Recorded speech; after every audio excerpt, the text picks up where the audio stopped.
भारत माता की।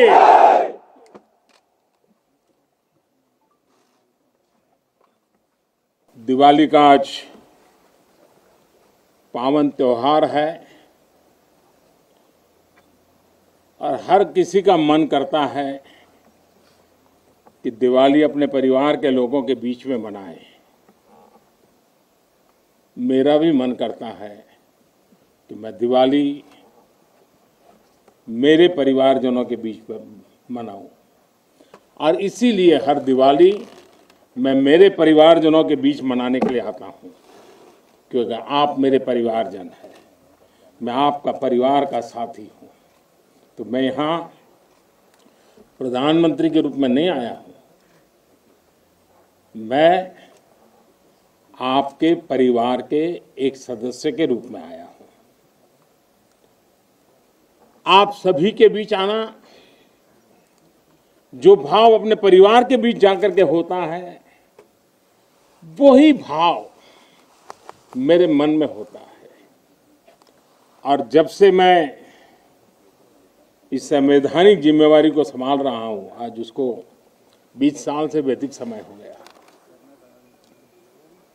बहुत लंबे अरसे तक मुझे देशवासियों ने इस प्रकार की सेवा का मौका दिया। पहले गुजरात वालों ने दिया, अब देशवासियों ने दिया। लेकिन मैंने हर दिवाली सीमा पर तैनात आप मेरे परिवारजनों के बीच बिताई है। आज मैं फिर आपके बीच आया हूं, आपसे एक नई ऊर्जा लेकर के जाऊंगा, नया उमंग लेकर के जाऊंगा, नया विश्वास लेकर के जाऊंगा। लेकिन मैं अकेला नहीं आया हूं, मैं मेरे साथ 130 करोड़ देशवासियों के आशीर्वाद आपको लेकर के आया हूं। ढेर सारा आशीर्वाद लेकर के आया हूं आपके लिए। आज शाम को दिवाली पर एक दिया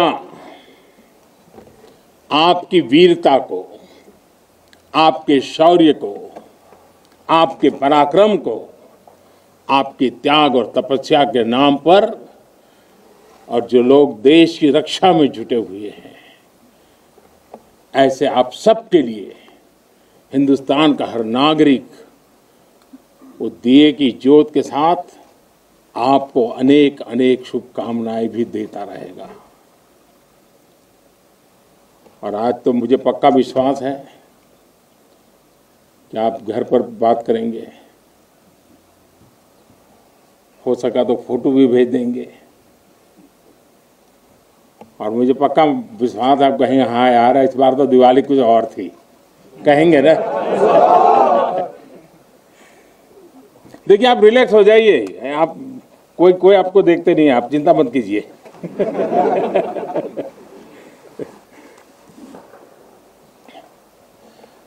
अच्छा आप ये भी बताएंगे ना कि मिठाई भी बहुत खाई थी? नहीं बताएंगे तो बोलो ना। साथियों, आज मेरे सामने देश के जो वीर हैं, देश की जो वीर बेटियां हैं, वो भारत मां की ऐसी सेवा कर रहे हैं जिसका सौभाग्य हर किसी को नहीं मिलता है। किसी किसी को ही मिलता है जो सौभाग्य आपको मिला है। मैं देख रहा हूं, मैं महसूस कर रहा हूं, आपके चेहरे के उन मजबूत भावों को मैं देख रहा हूं। आप संकल्पों से भरे हुए हैं और यही आपके संकल्प, यही आपके पराक्रम की पराकाष्ठा करने की भावनाएं, चाहे हिमालय हो, रेगिस्तान हो, बर्फीली चोटियां हो, गहरे पानी हो, कहीं पर भी आप लोग मां भारती का एक जीता जागता सुरक्षा कवच है। आपके सीने में वो जज्बा है, जो 130 करोड़ देशवासियों को भरोसा होता है वो चैन की नींद सो सकते हैं। आपके सामर्थ्य से देश में शांति और सुरक्षा, एक निश्चिंतता होती है, एक विश्वास होता है। आपके पराक्रम की वजह से हमारे पर्वों में प्रकाश फैलता है, खुशियां भर जाती हैं, हमारे पर्वों में चार चांद लग जाते हैं।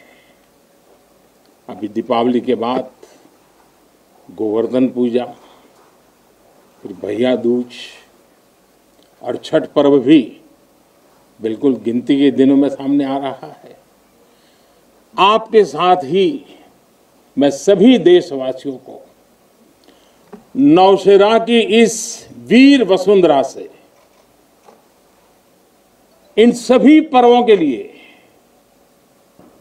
देशवासियों को भी बहुत बहुत शुभकामनाएं देता हूं। देश के अन्य हिस्सों में बड़ी संख्या में लोग आज दिवाली का जब दूसरा दिन होता है तो नववर्ष की भी शुरुआत करते हैं, और हमारे यहाँ तो हिसाब किताब भी दिवाली से पूरा होता है और दिवाली के दूसरे दिन से शुरू होता है। खास करके गुजरात में कल नया साल होता है। तो मैं आज नौशेरा की इस वीर भूमि से गुजरात के लोगों को भी और जहाँ जहाँ नववर्ष मनाते हैं उन सबको भी अनेक अनेक मंगल कामनाएं उनके लिए देता हूँ। साथियों, जब मैं यहाँ नौशेरा की पवित्र भूमि पर उतरा, यहाँ की मिट्टी का स्पर्श किया, तो एक अलग ही भावना, एक अलग ही रोमांच से मेरा मन भर गया। यहाँ का इतिहास भारतीय सेना की वीरता का जयघोष करता है। हर चोटी से उस जयघोष सुनाई देता है। यहाँ का वर्तमान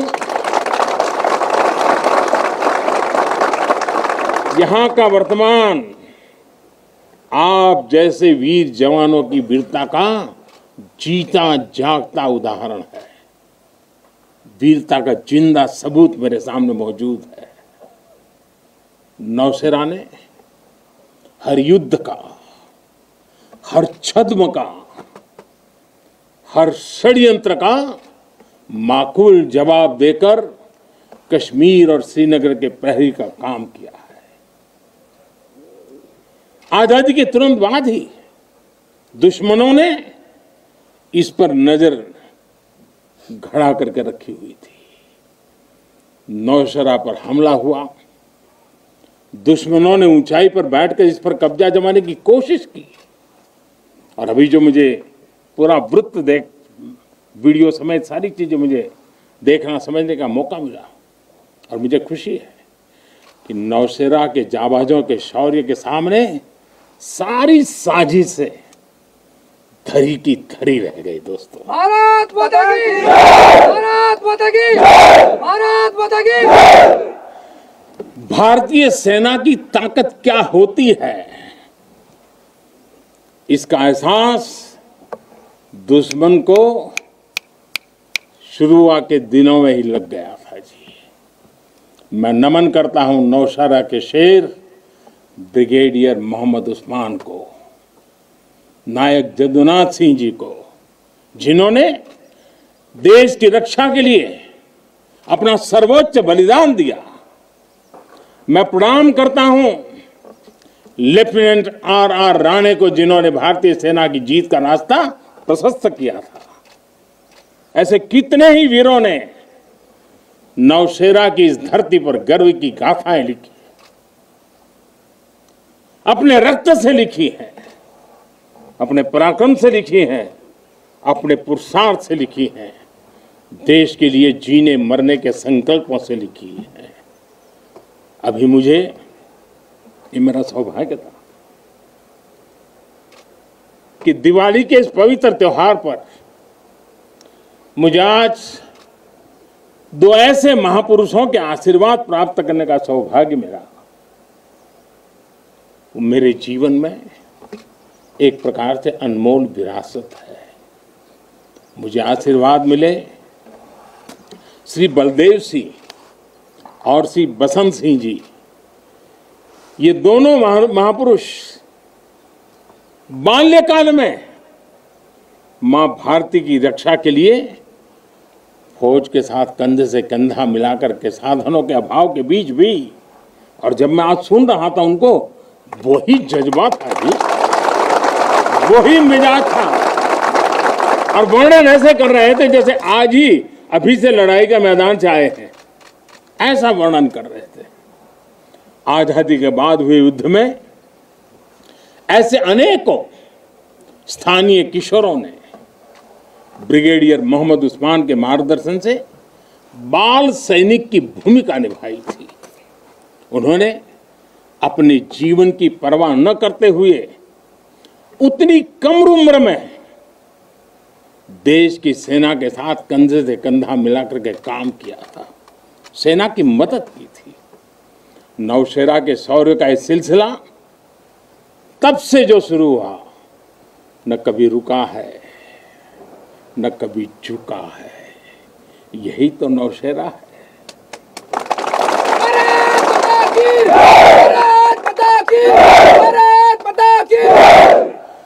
सर्जिकल स्ट्राइक में यहां की ब्रिगेड ने जो भूमिका निभाई, वो हर देशवासी को गौरव से भर देता है, और वो दिन तो मैं हमेशा याद रखूंगा, क्योंकि मैं कुछ तय किया था सूर्यास्त के पहले कि सब लोग लौट करके आ जाने चाहिए, और मैं हर पल फोन की घंटी पर टिकटिका के बैठा हुआ था कि आखिर से आखिर मेरा जवान पहुंच गया क्या, और कोई भी नुकसान किए बिना ये मेरे वीर जवान लौट करके आ गए, पराक्रम करके आ गए, सिद्धि प्राप्त करके आ गए।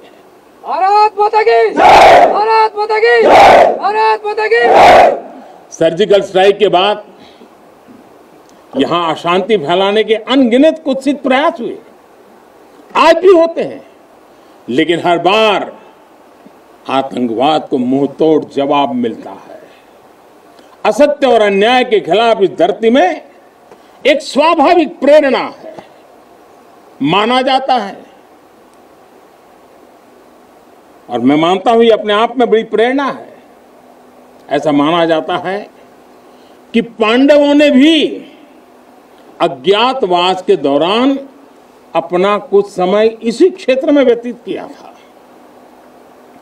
आज आप सबके बीच आकर मैं अपने आप को यहां की ऊर्जा से जुड़ा हुआ महसूस कर रहा हूं। साथियों, इस समय देश अपनी आजादी के 75 वर्ष का पर्व मना रहा है। आजादी का अमृत महोत्सव गुलामी के लंबे कालखंड में असंख्य बलिदान देकर हमने ये आजादी हासिल की है। इस आजादी की रक्षा करने का दायित्व हम सभी हिंदुस्तानियों के सर पे है, हम सबकी जिम्मेवारी है। आजादी के अमृत काल में हमारे सामने नए लक्ष्य हैं, नए संकल्प हैं, नई चुनौतियां भी हैं।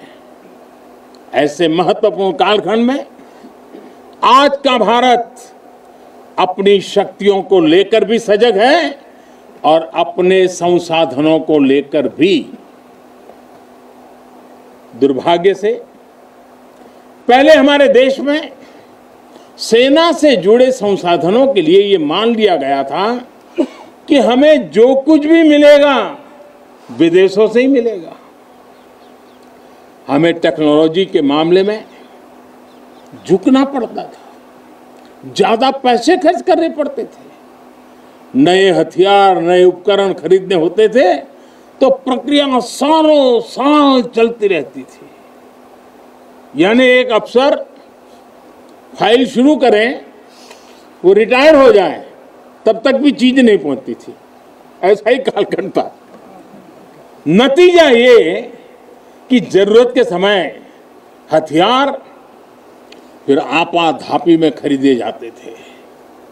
यहाँ तक कि स्पेयर पार्ट्स के लिए भी हम दूसरे देशों पर निर्भर रहते थे। साथियों, डिफेंस सेक्टर में आत्मनिर्भरता का संकल्प उन पुरानी स्थितियों को बदलने का एक सशक्त मार्ग है। देश के रक्षा खर्च के लिए जो बजट होता है, अब उसका करीब 65% देश के भीतर ही खरीदी पर खर्च हो रहा है। हमारे देश ये सब कर सकता है, करके दिखाया है। एक अभूतपूर्व कदम उठाते हुए अब भारत ने ये भी तय किया है कि 200 से ज्यादा साजो सामान और उपकरण अब देश के भीतर ही खरीदे जाएंगे। आत्मनिर्भर भारत का यही तो संकल्प है। अगले कुछ महीनों में इसमें और सामान जुड़ने वाले हैं। देश को आत्मनिर्भर बनाने वाली ये पॉजिटिव लिस्ट और लंबी हो जाएगी। इससे देश का डिफेंस सेक्टर मजबूत होगा, नए नए हथियारों उपकरणों के निर्माण के लिए निवेश बढ़ेगा।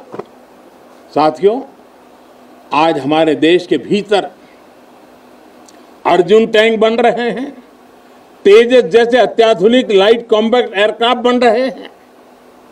अभी विजयादशमी के दिन 7 नई डिफेंस कंपनियों को भी राष्ट्र को समर्पित किया गया है। हमारी जो ऑर्डिनेंस फैक्ट्रीज थी वो अब स्पेशलाइज्ड सेक्टर में आधुनिक रक्षा उपकरण बनाएगी। आज हमारा प्राइवेट सेक्टर भी राष्ट्र रक्षा के संकल्प का सारथी बन रहा है। हमारे कई नए डिफेंस स्टार्टअप्स आज अपना परचम लहरा रहे हैं। हमारे नौजवान 20, 22, 25 साल के नौजवान क्या क्या चीजें लेकर के आ रहे हैं, गर्व होता है। साथियों, उत्तर प्रदेश और तमिलनाडु में बन रहे डिफेंस कॉरिडोर इस स्पीड को और तेज करने वाले हैं। ये सारे कदम जो आज हम उठा रहे हैं वो भारत के सामर्थ्य के साथ साथ डिफेंस एक्सपोर्टर के रूप में हमारी पहचान को भी सशक्त करने वाले हैं। साथियों, हमारे शास्त्रों में कहा गया है, को अति भारः समर्था नाम, यानी जो समर्थ होता है उसके लिए अति भार मायने नहीं रखता, वो सहज ही अपने संकल्पों को सिद्ध करता है। इसलिए आज हमें बदलती दुनिया, युद्ध के बदलते स्वरूप के अनुसार ही अपनी सैन्य शक्ति को भी बढ़ाना है, उसको नए ताकत के साथ ढालना भी है। हमें अपनी तैयारियों को दुनिया में हो रहे इस तेज परिवर्तन के अनुकूल ही ढालना ही होगा। हमें मालूम है किसी समय हाथी घोड़े पर लड़ाइयां होती थी, अब कोई सोच नहीं सकता हाथी घोड़े की लड़ाई, रूप बदल गया। पहले शायद युद्ध के रूप बदलने में दशकों लग जाते होंगे, शताब्दियां लग जाती होगी। आज तो सुबह एक तरीका होगा तो शाम को दूसरा तरीका होगा लड़ाई का। इतनी तेजी से टेक्नोलॉजी अपनी जगह बना रही है। आज की युद्ध कला सिर्फ ऑपरेशंस के तौर तरीकों तक ही सीमित नहीं है। आज अलग अलग पहलुओं में बेहतर तालमेल, टेक्नोलॉजी और हाइब्रिड टैक्टिक्स का उपयोग बहुत बड़ा फर्क डाल सकता है। संगठित नेतृत्व एक्शन में बेहतर समन्वय आज बहुत जरूरी है। इसलिए बीते समय से हर स्तर पर लगातार रिफॉर्म्स किए जा रहे हैं। चीफ ऑफ डिफेंस स्टाफ की नियुक्ति हो या डिपार्टमेंट ऑफ मिलिट्री अफेयर्स का गठन, ये हमारी सैन्य शक्ति को बदलते समय के साथ कदम ताल करने में अहम रोल निभा रहे हैं। साथियों, आधुनिक बॉर्डर इंफ्रास्ट्रक्चर भी हमारी सैन्य ताकत को और मजबूत करने वाला है। सीमावर्ती इलाकों की कनेक्टिविटी को लेकर पहले कैसे काम होता था, ये आज देश के लोग, आप सभी भली भांति जानते हैं। अब आज लद्दाख से लेकर के अरुणाचल प्रदेश तक, जैसलमेर से लेकर के अंडमान निकोबार द्वीप तक, हमारे बॉर्डर एरियाज में, हमारे समुद्री तट पर जहां सामान्य कनेक्टिविटी भी नहीं होती थी, वहां आधुनिक रोड, बड़े बड़े टनल्स, पूल और ऑप्टिकल फाइबर जैसे नेटवर्क बिछाए जा रहे हैं। इससे हमारी डिप्लॉयमेंट कैपेबिलिटी में तो भूतपूर्व सुधार हुआ ही है। सैनिकों को भी अब बहुत अधिक सुविधा हो रही है। साथियों, नारी शक्ति को नए और समर्थ भारत की शक्ति बनाने का गंभीर प्रयास बीते 7 सालों में हर सेक्टर में किया जा रहा है। देश की रक्षा के क्षेत्र में भी भारत की बेटियों की भागीदारी अब नई बुलंदी की तरफ बढ़ रही है।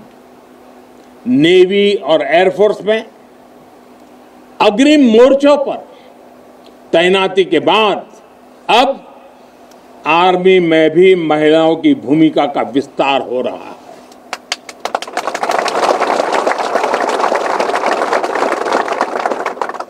मिलिट्री पुलिस के द्वारा बेटियों के लिए खोलने के बाद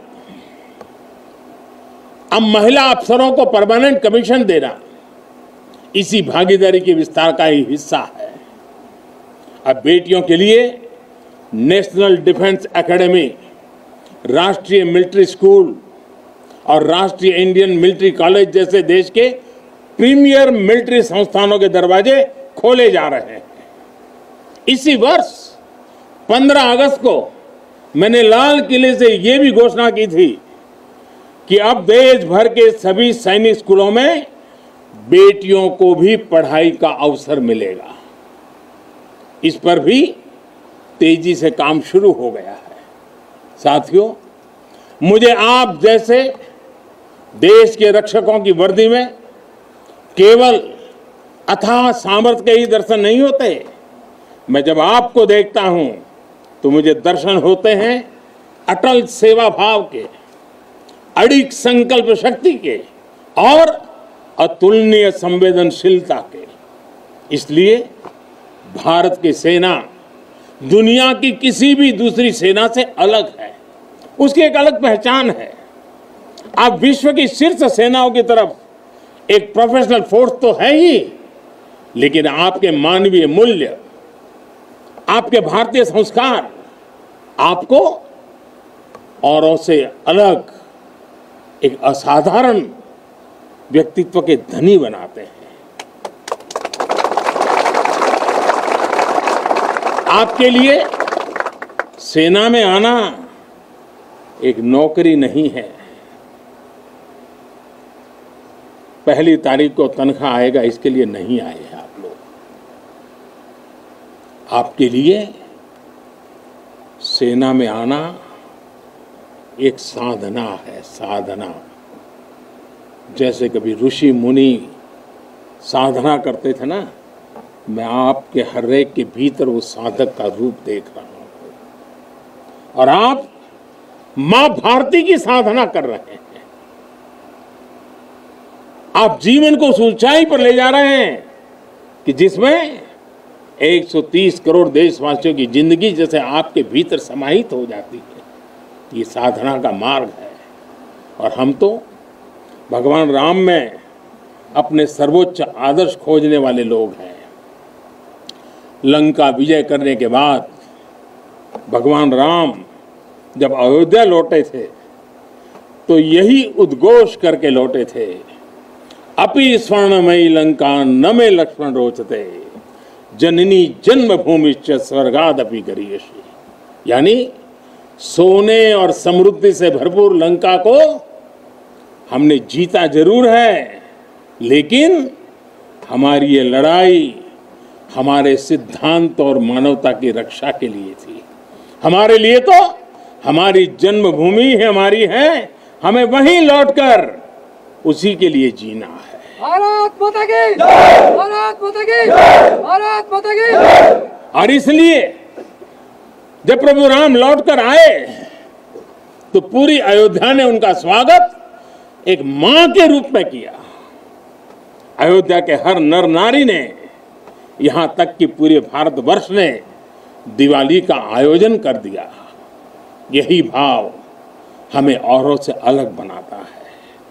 हमारी यही उदात्त भावना हमें मानवीय मूल्यों के उस अमर शिखर पर विराजमान करती है जो समय के कोलाहल में, सभ्यताओं के हलचल में भी अड़िग रहती है। इतिहास बनते हैं, इतिहास बिगड़ते हैं, सत्ताएं आती हैं, सत्ताएं जाती है, साम्राज्य आसमान छूते हैं, ढहते हैं, लेकिन भारत हजारों साल पहले भी अमर था, भारत आज भी अमर है और हजारों साल बाद भी अमर रहेगा। भारत माता की हम राष्ट्र को शासन, सत्ता और साम्राज्य के रूप में नहीं देखते। हमारे लिए तो ये साक्षात जीवंत आत्मा है। इसकी रक्षा हमारे लिए केवल भौगोलिक रेखाओं की रक्षा भर नहीं है। हमारे लिए राष्ट्र रक्षा का अर्थ है इस राष्ट्रीय जीवंतता की रक्षा, राष्ट्रीय एकता की रक्षा और राष्ट्रीय अखंडता की रक्षा। इसलिए हमारी सेनाओं में आकाश छूता शौर्य है तो उनके दिलों में मानवता और करुणा का सागर भी है। इसलिए हमारी सेनाएं केवल सीमाओं पर ही पराक्रम नहीं दिखाती। जब देश को जरूरत पड़ती है तो आप सब आपदा, विपदा, बीमारी, महामारी से देशवासियों की हिफाजत के लिए मैदान में उतर आते हैं। जहां कोई नहीं पहुंचे वहां भारत की सेनाएं पहुंचे। ये आज देश का एक अटूट विश्वास बन गया है। हर हिंदुस्तानी के मन में से ये भाव अपने आप प्रकट होता है। ये आ गए ना, अरे चिंता नहीं, अब हो गया। ये छोटी चीज नहीं है। आप देश की अखंडता और सार्वभौमिकता के प्रहरी हैं। एक भारत श्रेष्ठ भारत के संकल्प के प्रहरी हैं। मुझे पूरा भरोसा है कि आपके शौर्य की प्रेरणा से हम अपने भारत को शीर्ष ऊंचाइयों तक लेकर जाएंगे। साथियों, दीपावली की आपको भी शुभकामना है, आपके परिवारजनों को शुभकामना है और आप जैसे वीर बेटे बेटियों को जन्म देने वाली उन माताओं को भी मेरे प्रणाम है। भारत माता की भारत माता की भारत माता की। मैं फिर एक बार आप सबको दीपावली की अनेक अनेक शुभकामनाएं देता हूं। मेरे साथ पूरी ताकत से बोलिए, भारत माता की, भारत माता की, भारत माता की। बहुत बहुत धन्यवाद।